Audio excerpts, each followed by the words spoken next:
Everyone, I hope कि आप सब लोगों की तैयारी बहुत अच्छे से चल रही होगी। तो डॉक्यूमेंट वेरिफिकेशन की लिस्ट भी आ गई है और आप लोगों को पता चल गया होगा अब कि आपको वहाँ जाना है, कि आपको नेक्स्ट एग्जाम की तैयारी करनी है। जो बच्चे पूछ रहे हैं कब आएगा एग्जाम, तो दिसंबर या फिर जनवरी में आपके फॉर्म फिल होंगे, वहीं फरवरी में जाके फॉर्म बंद होंगे फिल होने, और 20-25 डेज मतलब मार्च में आप लोगों का पेपर होगा। तो फरवरी मार्च तक आप लोगों का एग्जाम भी हो जाएगा। प्लस पीजीआई संगरूर का जो एग्जाम है 22 डेट को आपको नेक्स्ट मंथ में देखने को मिलेगा। तो आप लोग फटाफट से अपनी तैयारी स्टार्ट कर दो नेक्स्ट एग्जाम की, ठीक है। सो चलो हम स्टार्ट करते हैं, नेक्स्ट क्वेश्चन की तरफ चलते हैं। तो यहाँ पे जो क्वेश्चन है 22 हमने करना है। 21 मैंने आप लोगों से कल पूछा था, तो पहले हम डिस्कस कर लेते हैं। Oxytocin is administered before labour. तो ऑक्सीटोसिन जो एडमिनिस्टर करते हैं बिफोर लेबर, ये क्यों करते हैं? टू इंड्यूस्ड और ऑगमेंट अ यूट्राइन कॉन्ट्रैक्शन। तो ये ऑक्सीटोसिन जो है वो यूट्रस के ऑक्सीटोसिन रिसेप्टर्स में जाता है और मायोमेट्रियम लेयर यूट्रस की उसको कॉन्ट्रैक्ट कराना स्टार्ट करता है, जिससे पेशेंट का जो यूट्रस है वो कॉन्ट्रैक्ट करता है और लेबर जो है वो इंड्यूस होती है। सो यहाँ पे जो राइट ऑप्शन था is your option number A. Next question देखते हैं, the term pica refers to. तो पिका टर्म किसको हम रेफर करते हैं भाई? Eating non nutritive substance, loss of appetite, craving for sweets, vomiting for meal, vomiting after meal, sorry. So it is a eating non nutritive substance. तो mostly हमें iron deficiency या फिर बच्चों में कैल्शियम डेफिशिएंसी में देखने को मिलता है जब जो पेशेंट है वो नॉन एडिबल्स थिंग खाता है, जैसे कि मिट्टी हो गया, पेंट खाने लग जाएगा, ये सारी चीज़ें, चॉक्स वगैरह। So that is called as pica. Next है patient on digoxin therapy should be closely monitored for. तो जब किसी पेशेंट को डिगॉक्सिन थेरेपी चल रही है तो उसे किस चीज़ के लिए क्लोजली मॉनिटर करना होता है? इंक्रीज एपेटाइट, ब्रेडिकार्डिया, हाइपरटेंशन या फिर टेकीपिनिया। तो देखो जब डिगॉक्सिन थेरेपी चलती है तो ऑलरेडी ये जो कॉज करती है दैट इज ब्रेडिकार्डिया कॉज करती है ये थेरेपी, ठीक है। सो अगर आप किसी को ऑक्सीटोसिन दे रहे हो तो एक्सट्रीमली ब्रेडिकार्डिया हो सकता है। तो इस चीज़ के लिए आपको पेशेंट को क्लोजली मॉनिटर करना है जब आप डिगॉक्सिन थेरेपी किसी पेशेंट को प्रोवाइड कर रहे हो। तो राइट ऑप्शन यहाँ पे क्या रहेगा? Option number B. Next question देखते हैं, which method of sterilization is best for heat sensitive instrument. ये क्वेश्चन आपको भी डीएचएस के एग्जाम में भी दिखा था कि इनमें से कौन सा मेथड स्टरलाइजेशन के लिए बेस्ट रहेगा अगर आपने इंस्ट्रूमेंट्स के लिए यूज करना है? Boiling, autoclaving, chemical sterilization, dry heat. So it is a chemical sterilization. तो कौन सा आपको ऑप्शन आया था? ग्लूट्रोएल्डिहाइड, ठीक है। सो ग्लूट्रोएल्डिहाइड या फिर सीडेक्स, 2% सीडेक्स हम यूज करते हैं। इन दोनों में से कोई भी चीज़ जो है केमिकल हम यूज़ करते हैं for the sterilization of instruments, जैसे कि एंडोस्कोप्स हो गए, आपके लेरेंजोस्कोप्स हो गए, ठीक है। सो ये सारे जो स्कोप्स होते हैं, जो इंस्ट्रूमेंट्स होते हैं जो कि हीट सेंसिटिव होते हैं, उनमें हम केमिकल स्टरलाइजेशन का यूज़ करते हैं।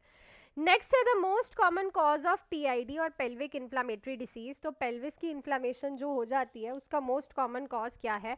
इकोलाई इन्फेक्शन, निसेरिया, गिनोरिया, क्लेमेंडिया, ट्रोकोमेंटिस या फिर कैंडिडिया एल्बिकाना, ट्रोंकोमोनास विजिनालिसिस। तो इट्स निसेरिया, गिनोरिया एंड क्लेमेंडिया ट्रोकोमोमेटिस। देखो ये क्वेश्चन ना आपको प्रीवियसली एग्जाम में आ चुका है, तो ये क्वेश्चन को कर लेना अच्छे से, बिकॉज ये दोनों ही इन्फेक्शन हाईली सबसे पहला काम ही ये क्या करेंगे, सबसे पहला सिम्टम ही ये क्या देंगे, अंदर जाके करेंगे क्या ये इन्फेक्शन? ये पेल्विक जो आपका पेल्विक एरिया है उसको पूरे को इन्फ्लेम्ड कर देते हैं, ठीक है। तो मोस्ट कॉमनली जो पीआईडी होती है वो इसी रीजन की वजह से हमें पेशेंट्स में देखने को मिलती है। नेक्स्ट है the patient with COPD should be advise to. तो सीओपीडी वाला जो क्रॉनिक ऑब्स्ट्रक्टिव पल्मोनरी डिसीज वाला पेशेंट है उसे क्या एडवाइस किया जाता है? Increase oxygen flow rate 5 litre per minute. No, हमने तो पढ़ा है कि 1 से 2 लीटर पर मिनट ही देना होता है ना। अवॉइड पर्स लिप, नहीं, यहाँ पे तो हम बल्कि पर्स लिप ब्रीदिंग देते हैं। क्यों? क्योंकि पर्स लिप ब्रीदिंग में जो कार्बन डाइऑक्साइड है वो ज़्यादा एक्सहेल होती है और ऑब्वियसली वो हमें करवानी है क्योंकि सीओपीडी में ज़्यादा कार्बन डाइऑक्साइड अंदर रिटेन होती है।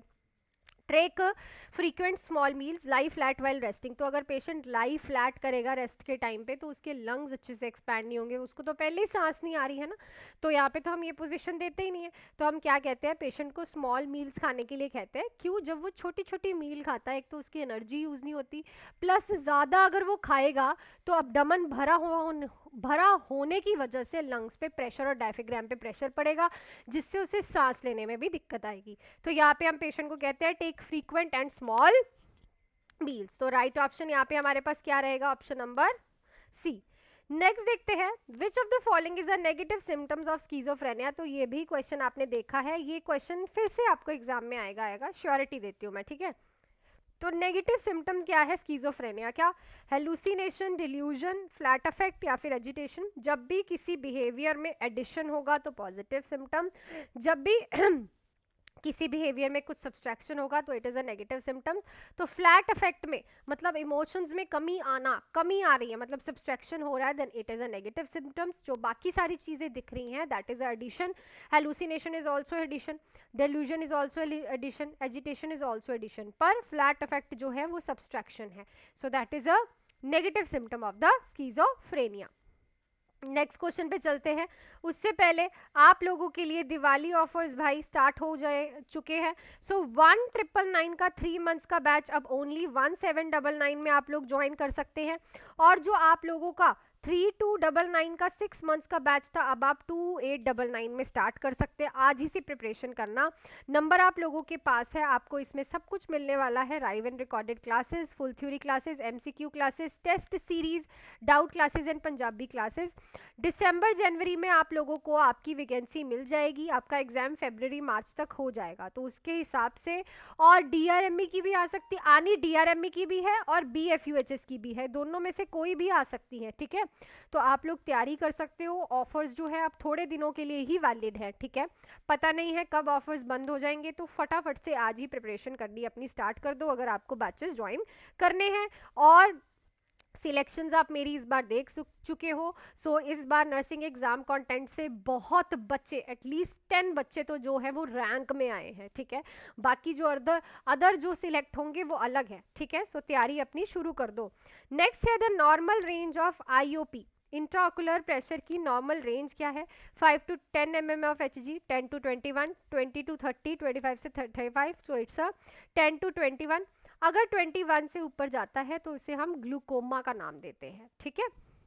चलो नेक्स्ट है the best time to perform breast self examination. Self examination को बीएससी को हम कब, बेस्ट टाइम कौन सा होता है परफॉर्म करने का, during mensuration, before ovulation, 7 days after menses, immediately before menses. तो देखो मेंसुरेशन के साथ या फिर 5 दिन के बाद ही ब्रेस्ट सेल्फ एग्जामिनेशन करनी चाहिए, बिकॉज ड्यूरिंग मेंसुरेशन और मेंसुरेशन से हफ्ता पहले हफ्ता बाद जो है हार्मोनल फ्लक्चुएशंस होती है, तो ब्रेस्ट ऑलरेडी लंपी होती है, ठीक है। और उसके बाद जब हार्मोनल फ्लक्चुएशंस ठीक हो जाती है, सबसाइड हो जाती है, तब आप प्रॉपरली ब्रेस्ट सेल्फ एग्जामिनेशन कर सकते हो। नेक्स्ट है the most important nursing action during seizures. Seizures के टाइम पे मोस्ट इंपॉर्टेंट नर्सिंग एक्शन क्या है, insert a tongue blade, restrain the patient, protect the patient from injury, give oxygen by a mask। so obviously जब हम seizures की बात करेंगे तो प्रोटेक्शन और injury is our first priority, ठीक है। पेशेंट को इंजरी से प्रिवेंट करना सीजर्स में हमेशा हमारी प्रायोरिटी रहेगी, ठीक है। एयरवे भी रहता है पर सबसे पहले इंजरी रहती है, देन सेकेंड नंबर पे एयरवे आता है। नेक्स्ट देखो, the nurse is teaching a diabetic patient about foot care. Diabetic patient को फुट केयर के बारे में टीच कर रहे हो। Which instructions is most important, क्या इंस्ट्रक्शंस इंपॉर्टेंट रहेंगी, soak daily feet in hot water, कभी भी नहीं, बिकॉज कब उसे बर्न हो जाएगा उसे पता ही नहीं चलेगा, क्योंकि डायबिटिक पेशेंट वाले की जो नर्व्स होती हैं उनमें न्यूरोपैथी डैमेज हो जाती है, जिसकी वजह से वो सेंसेशंस नहीं ले पाती। अगर हॉट वाटर में वो अपने पैर को सोक करके रखेगा उसे पता ही नहीं चलेगा कब उसके पैर में इंजरी हो गई। वॉक बेयर फुट इंडोर्स, नहीं, बेयर फुट नहीं घूमना है, कहीं पे भी कट लग जाएगा, ब्लीडिंग नहीं रुकेगी। Check feet daily for cuts and blisters, yes. Trim toenails very short, नहीं, शॉर्ट नहीं काटने हैं, नॉर्मल काटने हैं, कहीं स्किन पे कट नहीं लगना चाहिए। So right option is check feet daily for cuts and blisters. Next है the primary goal of aseptic technique is to, दो एसेप्टिक टेक्निक्स हम यूज करते हैं उसका प्राइमरी गोल क्या है, kill all microorganism, prevent transmission of microorganism, strengthen patient immunity, promote tissue healing. So इस question को आप कमेंट सेक्शन में लिखना, कि क्या यहाँ पे प्राइमरी गोल रहता है एसेप्टिक टेक्निक का। सो आई थिंक आज भी सारे क्वेश्चंस आपको बहुत अच्छे से समझ आ गए होंगे। ऐसे ही हम एनक्लेक्स बेस्ड भी क्वेश्चन मैं आप लोगों को रेगुलरली अब आगे करवाने वाली हूँ, तो जुड़े रहो। प्लस दिवाली ऑफर्स के लिए भाई सिर्फ आपके पास 2 से 3 दिन रह गए हैं इन ऑफर्स में जुड़ने के लिए। सो 3299 वाला बैच ओनली इन 2899, 6 मंथ्स का कंप्लीट कोर्स है ये। और क्विक रिवीजन बैच 1799, नंबर आप लोगों के पास है, लाइव एंड रिकॉर्डेड यहाँ पे आप लोगों को क्लासेस मिलने वाली हैं, तो फटाफट से आप लोग मेरे साथ जुड़ सकते हैं। Till then do hard work, make your parents proud and all the best.